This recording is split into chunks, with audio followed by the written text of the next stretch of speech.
Well, hello, folks. How are you doing tonight? I'll tell you, I've had one heck of a migraine all day. I don't get them very often, but I get them once in a while, and they're not much fun, you know. It feels like somebody's behind your eyeball. Some little imp is behind your eyeball with an ice pick or something. It doesn't feel very good. Anyway, I figured what I'd talk about tonight is a number of things going on in the world, you know. The Russians are, Lavrov, he's awfully upset about what's going on, and the Russian foreign minister about what's going on in the world. He says that the phobic hysteria about Russia has soured U.S. relationships, he said. He's also urging calm amongst the hotheads over the North Korean crisis. And he's also laying out the Kremlin's viewpoint on things. And he has a lot of good reason to be upset. We have never, quite likely, in this whole time since you've been alive, since I've been alive, even going back to the Cuban Missile Crisis, we've never been this close to actual nuclear war. And Korea is not really the biggest problem. A lot of people think that Korea is the biggest problem for a nuclear conflict, and I don't really see it that way, but I see Korea as a problem. Korea definitely is a problem. It's a flashpoint. But there's other flashpoints in the world that are even worse. The economy is teetering on the brink. It seems like there's an awful lot of problems in the world right now that are not being solved. It's a culmination of things that it's been leading up to for many years, you know. There's cabals that are behind the scenes, you know, that have been manipulating the world, and Vic Swear, he likes to call them the good guys and the bad guys. And, you know, really, Vic Swear is really not all that far off on the whole thing. There's the good guys out there, and there's the bad guys out there. And they're in a war. They're actually quite literally waging a war behind the scenes that we can't see. The deep state is all part of this. The bankers are all part of this.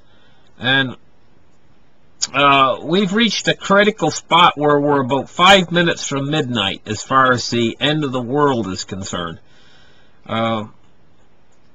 Russia is facing a situation in Ukraine where they can't be pushed out of Ukraine because this is they hold Crimea, and Poroshenko, he would like to bring Ukraine in as a NATO state, and the problem with that is in Romania and in Poland, they've stationed missile batteries, you know, and they claim that these are defensive weapons, but they can transform a missile battery overnight into an offensive weapon.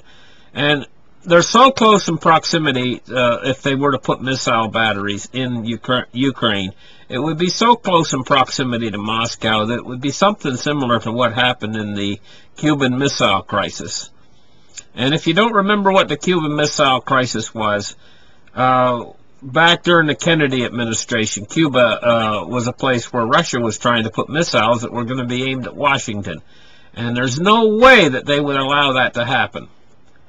Just like right now, there's no way that they can allow North Korea to have a buildup of ICBMs that would be aimed at Washington. It's just like it's a no-go. You don't want to go there. Of course, North Korea is hell-bent on doing just that. That's what this is all about. So now, we got North Korea planning on blowing up a thermonuclear weapon in the Pacific Ocean. This is sheer lunacy for North Korea to try blowing up a thermonuclear weapon in the Pacific Ocean. first off, there's so many questions that would come from this. Number one is, where would the radiation float to? You know? Because there's neighbors every different direction from wherever he would blow it up in the Pacific Ocean. There's going to definitely, if it's an airborne explosion above the Pacific Ocean, there's definitely going to be fallout that's going to travel with the trade winds in any number of different directions. And that fallout is going to fall over land at some certain point. Would it fall over Russia? You know? Would the fallout fall over China? Would it fall over Japan? There's neighbors all around. He's surrounded by neighbors in the Pacific Basin there. So that's a no-go right off the get-go. The second thing is the electromagnetic pulse that would come off of that thing would extend out for thousands of miles and affect radio signals and things like that. Even if the United States and even if the Allied countries knew that he was actually going to set off that atomic weapon and they were prepared for him to do it, still it would put the whole world on, like, what do they call it, DEFCON. They have certain levels of DEFCON. DEFCON 1, DEFCON 2, DEFCON 3, and so on. I'm not exactly sure what they would extend that alarm rate to, and this whole thing it's just a ridiculous situation to even talk about an above-ground thermonuclear explosion in this day and age. I mean, this is all, first off, it's been outlawed. They're not allowed to do above-ground tests anymore, especially not with hydrogen weapons. I mean, this is just getting out of hand. What are we going to do with this guy? Trump laid him low in 2 words. 2 words Trump said. This absolutely was the icing on the cake. It was the cherry on top. Rocket Man. You know what I mean? And so, I was just looking at an article here in YouTube. It says, Trump destroyed Kim Jong-un with 2 words. Well, I know what those 2 words are. Rocket Man. You know? And, I mean, it's just absolutely, the whole situation is absolutely ridiculous in the world right now. The Federal Reserve, they're going to raise interest rates again toward the end of this year, and they're going to raise in the spring. Now, I'm going to talk about the Federal Reserve for a minute. One of my viewers came in with a comment, and I found it very interesting. And he said that the Exchange Stabilization Fund will just buy the $10 billion a month worth of bonds off of the Federal Reserve. And that set me back for a minute, because I never thought of that. But you know, the Exchange Stabilization Fund could easily do that. You know, I mean, they could. They could buy $10 billion worth of U.S. Treasury bonds every month. We don't know. They're set up. The Exchange Stabilization Fund has trillions of dollars behind them. They're set up to do whatever they want with that money, and they don't answer to anybody. They have no accountability. And it's just basically like if they need more money, the Exchange Stabilization Fund, the government just goes ahead and makes it for them. Any amount they want. They need 10 trillion, they just make 10 trillion. And so it's almost like backdoor quantitative easing. So if the Exchange Stabilization Fund did do something like that, it would be like, on one hand, they're saying that they're tightening, but on the other hand, they wouldn't be, because the Exchange Stabilization Fund would be loosening, on the other hand. And so it just would be, the whole thing would just amount to ridiculous. Kind of like the last article I just did on the banks in China. I mean, you know, look at what they're doing. According to Reuters, it said that the banks in China are going to go ahead and crack down on North Korean accounts. They're going to basically tell the person that has a North Korean account, we're going in accordance to the agreement by the United Nations and so on. But then on the other hand, they're not closing their account.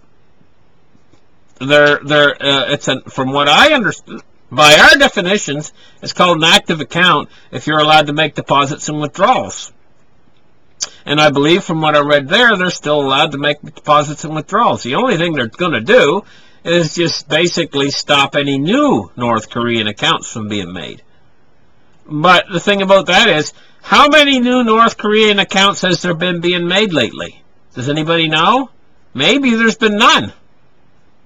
You know? So this is all a boondoggle. If you know what a boondoggle is, it's a dog and pony show.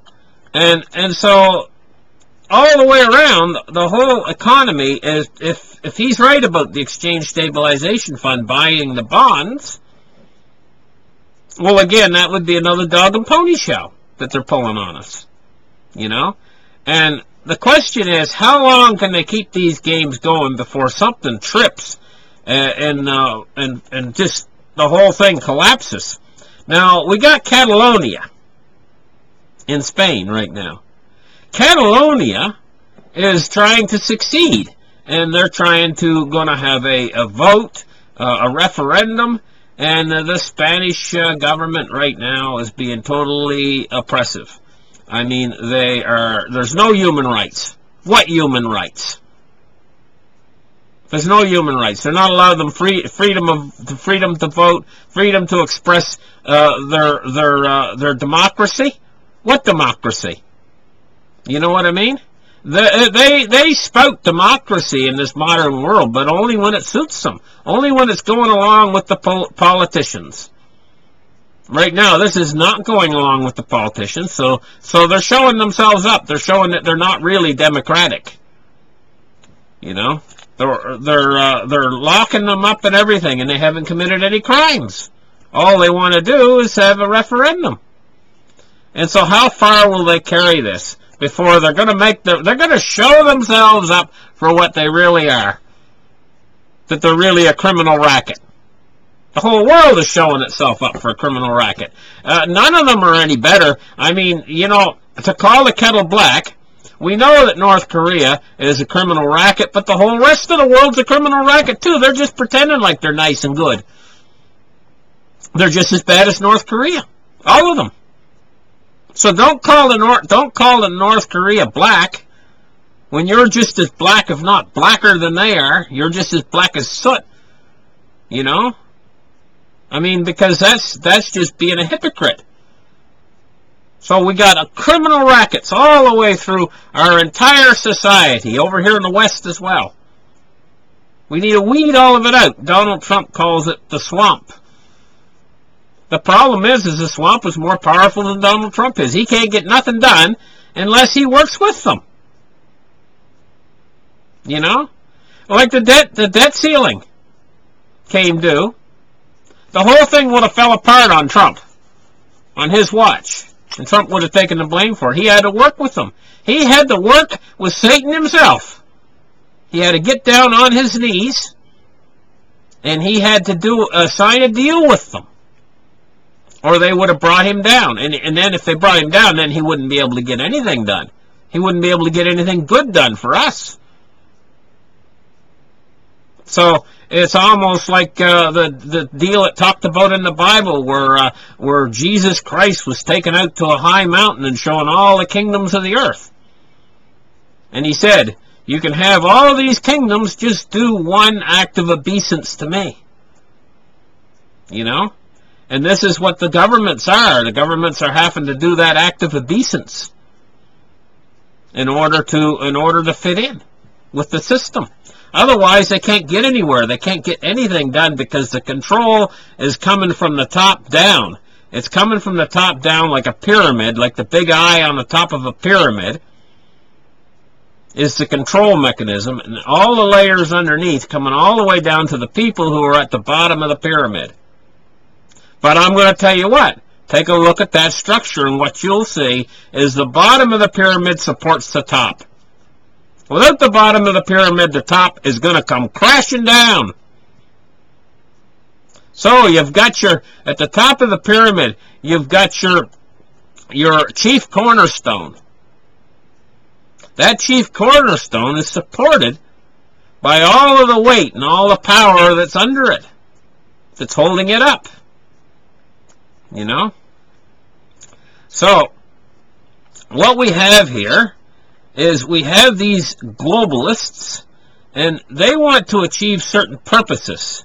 And they've arranged things and they've manipulated things into a certain position of where we are right now. And this position that they've manipulated everything into is a position of collapse, of an entire societal collapse, where everything will just come down and fall and crash and burn.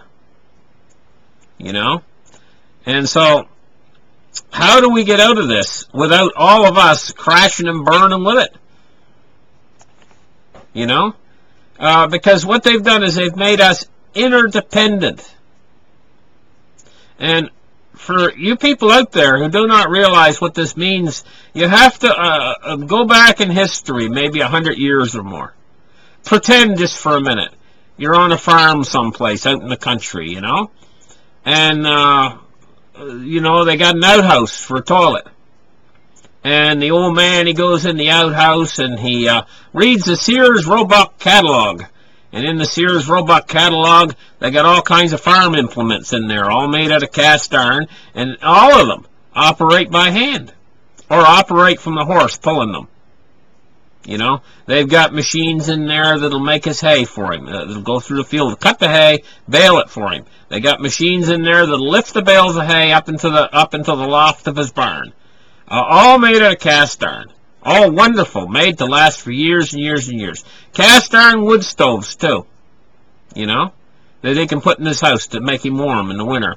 They've got saws in there that he can use to cut his trees down, and they all operate off of hand, or they're driven by belts that can be running by his horse. And he can put his horse up on a treadmill, and the horse will walk, and as the horse is walking, it'll turn a belt, and the belt will turn and run the saw to cut the trees down and cut them up into chunks for his wood stove after he chops the tree down. All of it running off of hand-driven. The saws that they had in there would be hand-driven, and they'd cut a tree down fast. Back in those days, they knew how to make a saw that would work that way. All of this stuff has been lost to history, smashed up, and has went into the scrapyard for the steel so that they can make more of these new tractors we got now. So when the new tractors first came out, you know, they used to run off of gasoline or diesel, but they had points and a condenser. And a lot of you younger guys don't know what a points and condenser is.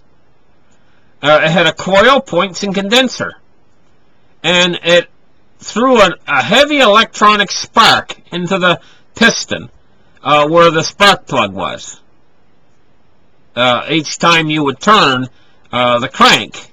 They didn't even have they didn't even rely upon a starter and a battery. You didn't need a starter and a battery. You had a hand crank in front of the tractor. And you turn the hand crank, and the tractor would start up. And the thing was so simple, an electromagnetic pulse from the sky would not stop a tractor like that. You could have an X-class solar flare to throw a magnetic pulse at the earth, and you could still go out and start that tractor. Because the points and condenser and everything was made for a heavy electronic spark. Like that would, I mean, maybe if you got a really bad electromagnetic pulse that threw a big spark through your tractor, it actually might fire one of the pistons. The spark would come through the spark plug and fire one of the pistons during the electromagnetic pulse. As soon as the pulse is over, the tractor would still start. You go and start it. But now, this electronic equipment we have now, the computer that they put in these cars and stuff, is so sensitive that if you take your car to a welder shop and you're going to get arc welding done on your car, you got to disconnect the computer first, or you'll fry your car's computer. And the car is sensitive to an electromagnetic pulse as well. And so is the tractors. So is the diesel locomotive. Everything. They've just made our entire system interdependent. What about the cash registers in the old days? They did not need, in the stores, you know, they'd have a local little store. The farmer would produce everything he needed on his farm. So we're back to the farm again. We're talking about the farm. He'd produce everything he needed on his farm. He'd have seeds for the next year, And by the way, these seeds were not GMO seeds created by Monsanto that were only good for one season. These were the seeds that they used to call, in the old days, they used to call them, had a name for those type of seeds. I'm trying to think. Anyway, I can't think of the name offhand of those type of seeds. It's on the tip of my tongue. But at any rate, those seeds, you could use them year after year after year, and your plants would go to seed. And the farmer could collect the seeds off of the plants that would go to seed. See? Now, those seeds would be good for the next year. Monsanto, what they've done is they've created these killer seeds and stuff that you have to keep buying from them because the seed will not procreate for the following year. They've destroyed everything. They're destroying the bees that pollinate everything, for crying out loud. They're going to kill us all. What they want to do is, these globalists and stuff, they're thinking to themselves, hey, you know, we'll kill off a certain percentage of the population, and then it'll be a happy world for us, and we'll be in control over the people that are left, and the world will be running in harmony and all this kind of stuff, you know? But what they don't realize is we're all going to, including the globalists, are going to kill themselves in this whole thing if they're not careful. The people need to stand up and do something about all this, because we are the strongest part.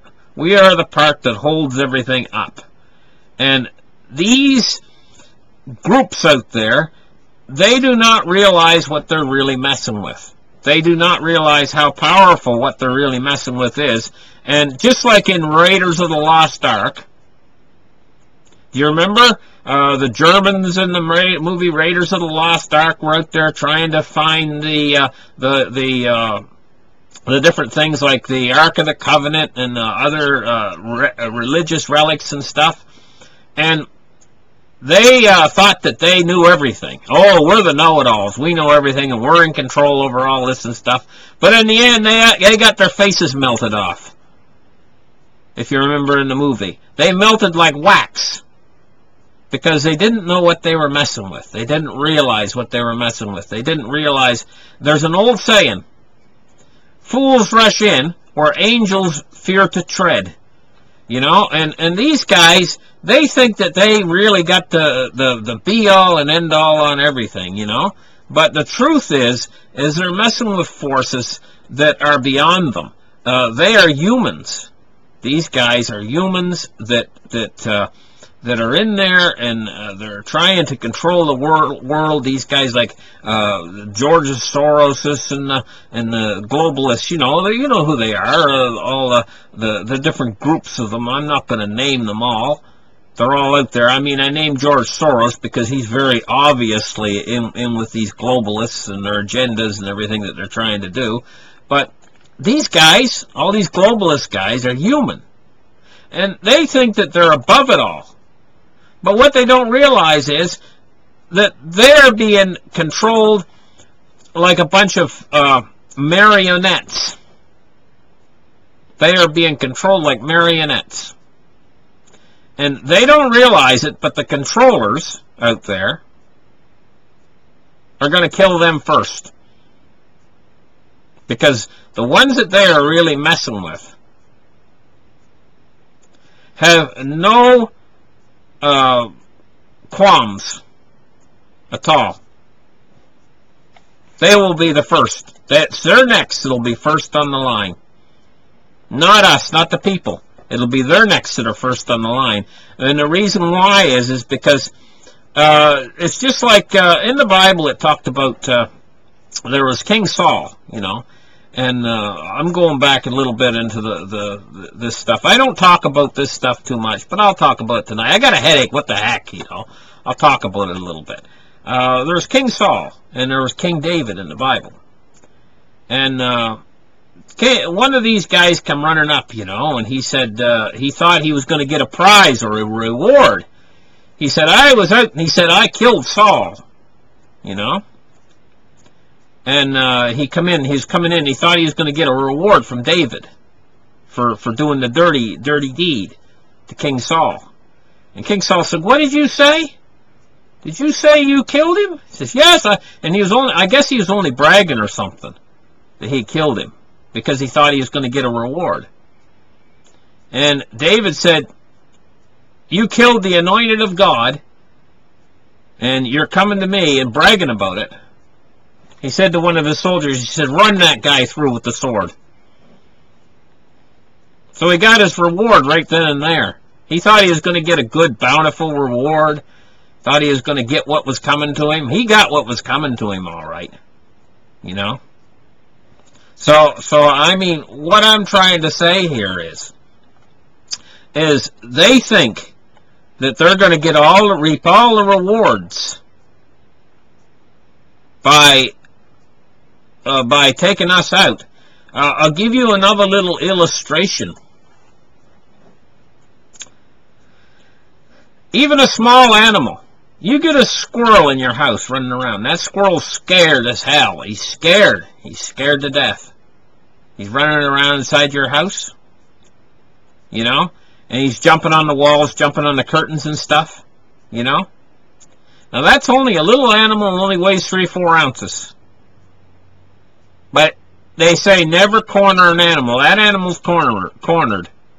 He just wants to get out. He wants to get free. I'm going to tell you what. You get in that house with that squirrel, and that squirrel jumps on you, you're in big trouble. Even though you weigh 200 pounds, and that squirrel weighs 3 ounces, you're going to be paying a visit to the doctor. You're going to need stitches.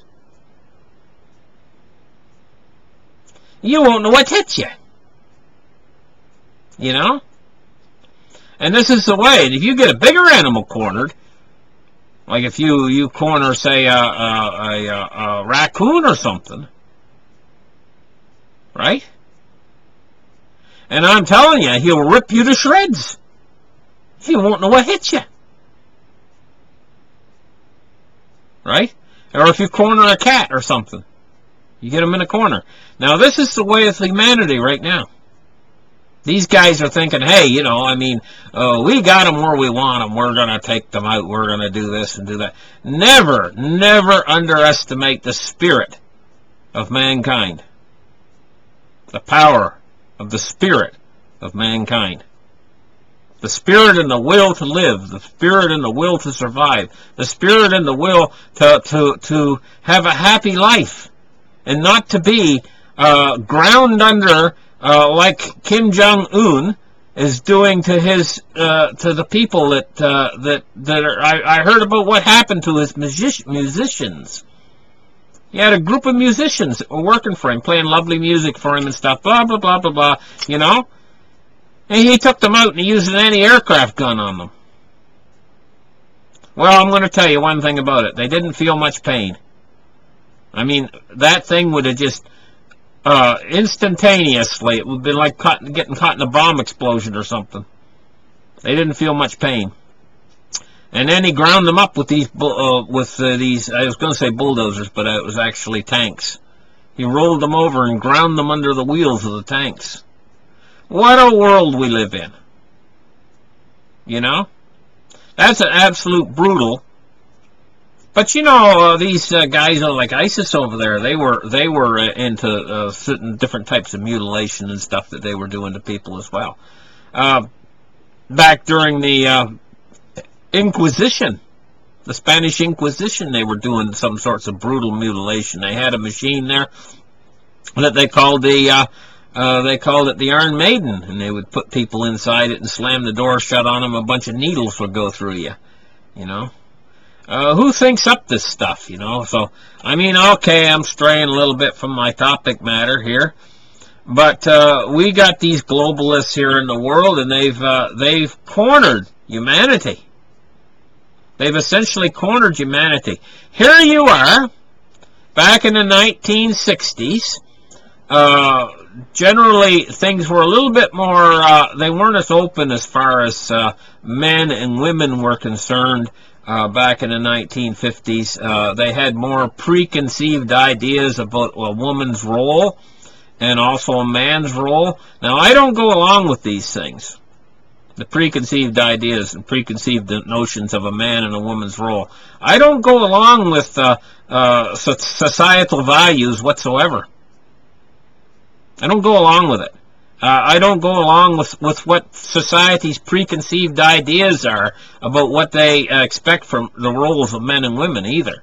But this is the way it was back in the 1950s. They expected the mother to be the happy homemaker, stay at home, be a stay-at-home mom, and they expected the man to do his role of being out there as being a breadwinner. And what used to happen is they used to hold one job down in a family. It'd be the man, and he'd go to work, and he would come home every night and hang his hat up, and he'd expect the woman to bring him his slippers and his pipe, and this is what they expected. I don't go along with these roles, but this is the way things were back like during the 1950s. And that one job would pay for their car, pay for their kids' college education. It would pay for all of their household appliances. It would pay for a family vacation every year. It would keep their fridge full of food. They were not in debt to any credit cards or anything like that. Of course, there wasn't any credit cards back then. But the bank would loan them money, and they didn't have to need a loan for money. Most of them were saving money every week. And it's this money that they built up in the 1950s, their bank accounts and stuff, that these seniors now are living on. It was the income that they built up back during the 1950s from their single wage. Now, what I'm going to talk about is how we're in a corner. Mankind is being forced into a corner. Now we have a couple. We have the man and the woman both work full-time jobs. Their credit cards are maxed out. They get in their minivan and they drive to work like a maniac. He's got to get in there quick. He's got to work all day. He's got to rush. And the wife has to too. They're both practically having panic attacks because of the stressful lifestyle that they're living. They're trying to upkeep their house, trying to take care of their kids. Their kids are basically having to come home and let themselves in because there's nobody there. The only one that's getting the advantage of the house is the dog. The dog gets to feel the air conditioner. He gets to lay on the couch. He gets to relax and enjoy the house. The whole family, none of them get to enjoy the house. They're not there long enough to enjoy anything. They can't watch the TV. They can't do nothing. They're all just constantly striving and struggling to keep this system running. This weak system that's getting ready to collapse anyway. And they have designed the whole thing this way. Through credit expansion. They put a system in place, back in the they I mean was the ones who first put the Federal Reserve in. They put a monetary system in that would create this machine, that would create this problem that we're having now. It would create this entire complex problem that we're having right now, and this is why everything is this way. Credit expanded up until 2008. Then we had a contraction. We've been under that contraction ever since. Even though they expanded credit more, they didn't expand it enough to keep up with the contraction. Barely. That just, I mean, all of that quantitative easing and everything was sucked up by the contraction. It's like a pulsing system where the pulse downward was leveled out by all the quantitative easing and stuff, but it never did get back up to the level it was before the contraction. So it's still actually in a contraction. It was pumped up, and they pumped up all these bubbles and stuff in certain sectors, trying to pump up the contraction. And they never really did pump up the contraction. And it's getting ready to contract again. I call this contraction that's going to happen very soon, I call it a deflationary spike event. Because it's a spike, like a spike downward. It's going to spike. It's going to make a huge spike in all the markets. You're actually going to see it. You're going to see this big giant spike down in all the markets when this occurs. And this is a contraction, like 2008, except bigger. Bigger, brighter, and better. But then, on the other side of this, they're going to have to do a similar to what they did in 2008. They're going to have to come rushing in, bigger, brighter, and better than they ever did before. But it's all part of this Ponzi scheme that was created when they put the Federal Reserve in the first place. They designed it this way. And so now, what's the final effect going to be in all of this? Is actually a hyperinflation and a world a monetary collapse. It's going to be a world collapse. The whole world is going to collapse. And how this is all going to play out is awfully hard to configure how it's going to play out, because this whole thing is like a giant machine. And say you had a machine, you're standing next to it, a giant machine with cogs and wheels and all kinds of a great big cogs running and everything. It's like a giant clock or something. And an old farmer said, I'm going to throw a wrench into that machine. Let's see what happens. Well, I could tell you, I can say, this is going to be bad when you throw that wrench in. But I cannot tell you exactly how that's going to play out. I can say, I think that wrench is going to go down and get caught in those cogs and stuff. I'm going to shut the whole machine down, but I'm not sure. I can just estimate. And that's how this system is, with all of its complex markets that interact with one another. They're like giant cogs, and one cog spins and it turns the next cog and turns the next wheel, and it's like a giant machine that's running. Well, when this contraction occurs, this is like the wrench falling into the machine. I can't tell you exactly how this is going to play out. I can only try to configure in my mind, try to think, how do I think this will play out? And you're going to find an awful lot of these other economists out there. Doesn't matter how good they are, doesn't matter how bad they are, that's what they're trying to do too. They can see it coming. I mean, you'd have to be totally blind not to actually see this thing coming. This contraction. Just like in 2008. It's building up to the contraction. The Fed's just going to keep pushing it until the contraction occurs. I think, I can't see any other thing to explain this other than they want it. That they're bringing it. That they're creating the credit expansion only to create the contraction and bring the whole thing down. It's all part of the plan. And what's going to happen on the other side of this is there's going to be a massive run into real assets. And what I mean by real assets is, I mean, all these supported assets, everything that surrounds the dollar, what the people are running into the dollar during the deflationary spike event do not realize is, and what's not cluing into them is the fact that the government can create as many of that particular type of money or monetary basis they want to create. The Federal Reserve can create as much as they want. So getting back to what he said about the Exchange Stabilization Fund, they're linked into the Fed and they can get as much money as they want. And so, yeah, there's no limit to it. So if you're running into that type of money, the money that's released by them, that has unlimited, no holds barred, unlimited, in the end you're going to get crushed because they can create as much of it as they want. They can create as many units, monetary units, as there are leaves on the trees, and you know what's going to happen to the price when they do that. The only reason that there's any value in it whatsoever is the fact that they do, to a certain degree, limit how many monetary units that they create at this point in time. But at a certain point in time in the future, they're going to open up floodgates. And then you're going to get caught with your pants down if that's what you've invested everything into. Because that's their game. They're playing their game. But now, let's take a step outside the boundary for a minute, if we will, and take a look at things they don't have any control over. They really, they've been suppressing the price of gold and silver to a certain degree, but they really don't have control over it because it's limited in supply. There's not unlimited gold and unlimited silver in the ground.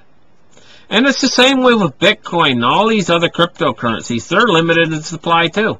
No matter what the government does, they can jump up and down in the air, they can scream, they can yell, they can do like Jamie Dimon and say, oh, it's worthless this and it's worthless that about Bitcoin. But ultimately, Bitcoin has a hard limit. And you can never exceed that hard limit. Whereas the currency that they create, the dollar, doesn't have any hard limit. They can create as much as they want just by entering numbers into a computer.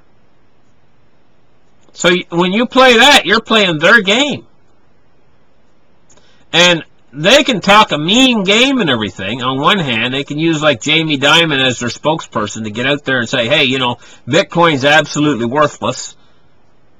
But he's lying through his teeth, because on the other side, he's using his company, JP Morgan, to buy Bitcoin while he's telling you it's worthless.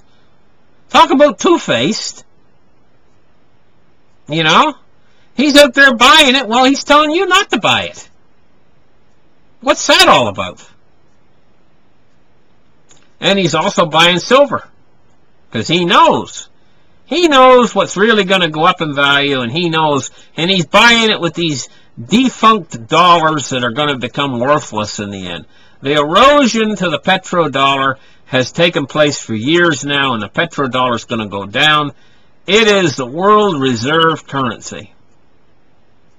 And when you're talking about the world reserve currency going to hell in a handwagon, being destroyed, it's going to take the whole world down with it.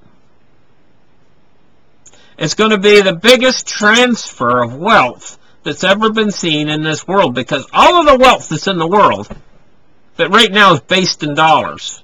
So your car, look at your car's wealth.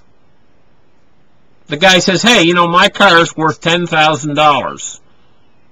That's wealth. It's worth something. It's an object that has a value in the real world. And he's basing that in dollars. Well, when the dollar goes down to nothing, you know, when $1 million won't buy you an egg, then he's not going to be sitting there saying my car's worth $10,000 anymore. That would be ridiculous. So what's he going to transfer that wealth into? Because he's going to have some sort of monetary unit. The world's always going to have some sort of monetary unit to base wealth on. It's going to go over to gold, silver, and cryptocurrencies. So at that point, he's going to say, not my car is worth $10,000. He's going to say, my car is worth 1/100th of a Bitcoin. Or he could say, my car is worth 1/20th of an ounce of gold, or 1/10th of an ounce of gold, or whatever. You know? Or he could say, my car is now worth 1 ounce of silver, or 2 ounces of silver, something like that. But when you transfer that wealth over into these new asset classes, and it's not based on fiat anymore, because the world has, the jig's up for fiat. And this is what these guys who created all this in the first place knew what would happen. In fact, they've all timed it for 2018. Take a look at your Economist magazine cover. You know, the whole thing has been timed where all the currencies are going to burn in 2018. All of the world's currencies, the yen, the dollar, all of them, so they can usher in their new world currency system. I think what their plan was I think they were going to usher in cryptocurrency as their new, but it was going to be run by them.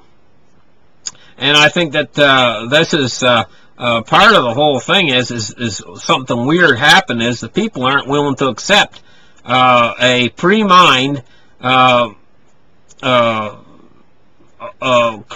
that is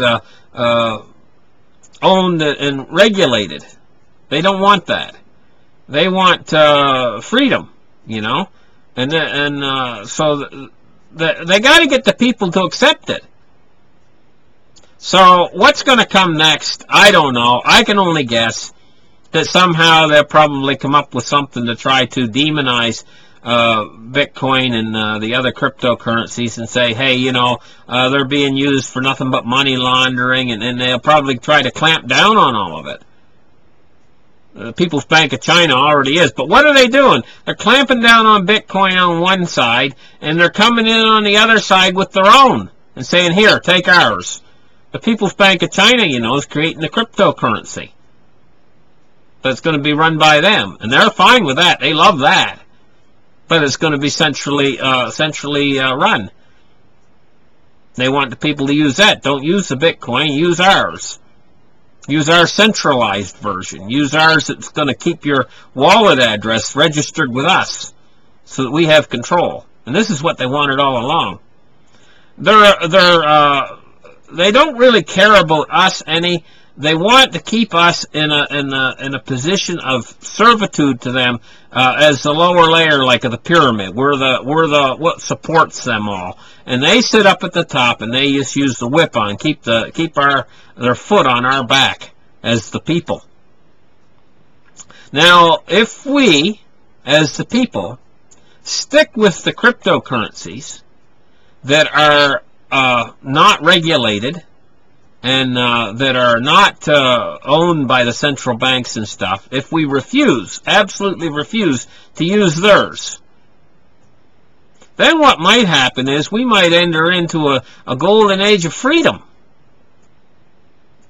You know? Freedom from these corrupt system guys, where the world is actually... the cryptocurrency actually takes over the world, but it's not centralized by them. And in the end, ultimately, it would take the power. Not away from them, but the power would be deposited in a centralized computer that would be run by the people. An autonomous digital government that would be run by a computer. And so it would be like a form of socialism, but not like the socialism that we've always had, that's been corrupted by a political body.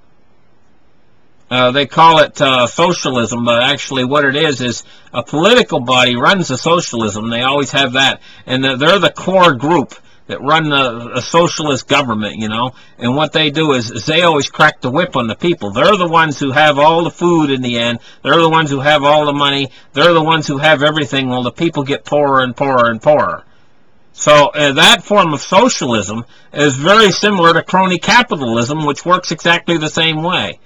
Both types of systems are always ending in corruption, total corruption, where everyone's on the take. Anyone that's in power is on the take. And this is what we're facing now in the West. We're facing everyone is on the take. Everybody that is in power is on the take. I went down they give their jobs I'm going to talk about something a little bit different right now. They give their jobs to their buddies, you know, within government. What they'll do is they'll put bids in, what they call bids in, say like for work contracts, like say for highways, you know. They'll put bids in, and they give it to their buddy, you know, and their buddy will get the job, and he'll pad the estimate up really nice and high, so he's making all kinds of money. Well, that's not good enough for them anymore. I come home tonight, you know, and the road had just been fresh paved out on what's called the Trans-Canada Highway, big 4-lane highway. And I said to Pop, I said, look at the asphalt that they just laid. We're driving over the new asphalt, you know, the two of us, you know. I said, look at the asphalt that they've just laid. What do you notice about that? He said, well, it looks just like ordinary asphalt to me. You know, it looks black, and they've just paved it. Isn't that nice? They just paved the road in one lane. They paved one lane, right? And we were driving along on that one lane, and I said, watch this, Pop. And I let the car stray over the line a little bit. And I said, did you feel any bump? He said, no, I didn't feel nothing. I said to him, you know why? I said, because that asphalt is this thick. I said, they're supposed to put it this thick. And if you go over the edge of it, and it's the thickness it's supposed to be, you'll feel a boom, boom, boom with your car tire. That's what you're supposed to feel if you go over the edge where they've laid the new asphalt. There's an edge there. Right? There was no edge on this, and the reason why they're only putting it a half an inch thick. Just thick enough, just barely thick enough where it looks like it's been paved to anything but a very close examination. How long is that going to last? It's only going to last 1 year. Now see, if they paved it properly with 3, maybe 4 inches of asphalt, it would last 10 whole years. But in this case, they have to go over first now They're smart enough. These companies are smart enough. These crooks. They're crooks. That's what they are, crooks. And they're smart enough to know that they have to go over first and fill the potholes. Because they're putting such a thin layer of asphalt on that unless they fill the potholes and smooth them off with a steamroller and get them nice and smooth, that thin layer of asphalt won't cover up their scam that they're pulling. And I'm going to tell you what, this scam, they're making millions in this scam because not only are they padding the jobs, so the job's costing twice probably what it should cost, but they're also putting the asphalt on only a quarter inch or a half an inch thick. As soon as they can get away with putting it on without being able to see through it. This is the kind of crooks. But this isn't the only example. This goes all the way through the entire frickin' system. Your doctors are doing it. Big scams. All this stuff. Oh, they're going to do laser surgery on your eyes. Well, the government will pay for that. Or the insurance will pay for that. Right? So one doctor, they'll have one doctor set up that you go into, one optometrist or whatever they call it, the eye doctor. You'll go into her or him, and they'll sit down and they'll tell you that you got cataracts. Oh yes, you got cataracts. Guy says, well, I'm only 40 years old. How did I get cataracts? Right? My vision's a bit blurry. They say, yes, that's because you got cataracts. What he really needs is a new pair of glasses. But they'll tell him, oh, you get cataracts. Yeah, I'm going to make a prescription for you to go in and see this other doctor that I know is a friend of ours. You know? And you can get your eyes fixed by him, and he'll do laser surgery on them, and he'll cure these cataracts. Well, I'll tell you, buddy, you better go in for a second opinion because you haven't got cataracts. They're sending you there because he's going to get 10 grand for a 15-minute operation, and the insurance company will pay for it all. He's doing about 30 of those operations a week that's being referred to him from other doctors. They're all on the take. They're all on the take, I'm telling you. Everybody is, all the way through the entire system. This system is so corrupt. But not only that, there's more. It gets worse. Things that we need. We're consumers. We go in and we consume. We go to the grocery store and we consume. We go in, we buy lettuce and tomatoes and carrots. Oh, we're going to make a nice salad today, you know, or whatever. And we go in and we consume.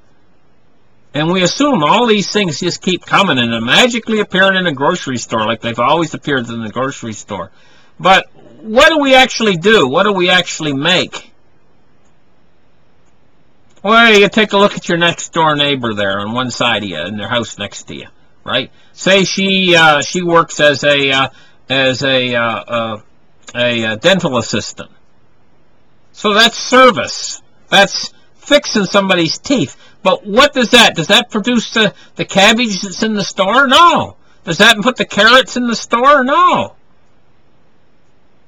Oh, that still consumes. Because she goes into work, she uses a certain amount of gas to get into work. That's consuming. And then she eats food all day, this dental assistant. And then she uses cotton swabs when she's at work to swab the guy. That's, again, consuming. And she fixes his teeth. She uses products to fix his teeth. That, again, is consuming. Constantly consuming. Even in the service industry, they're constantly consuming to keep society going.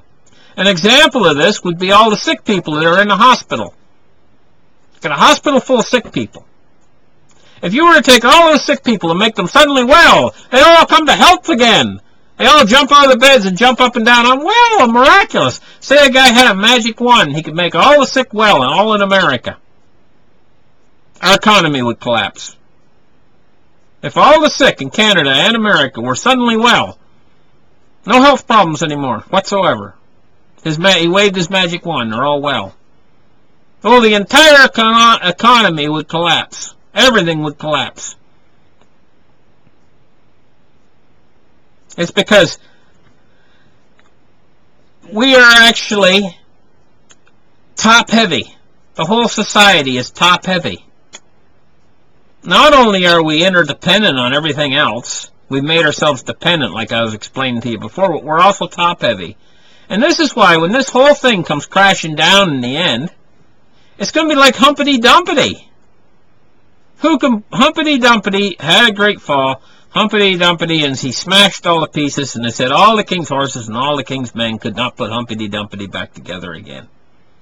In this system, will they actually be able to put it back together? But if they do put it back together, will it still be structured like it is now?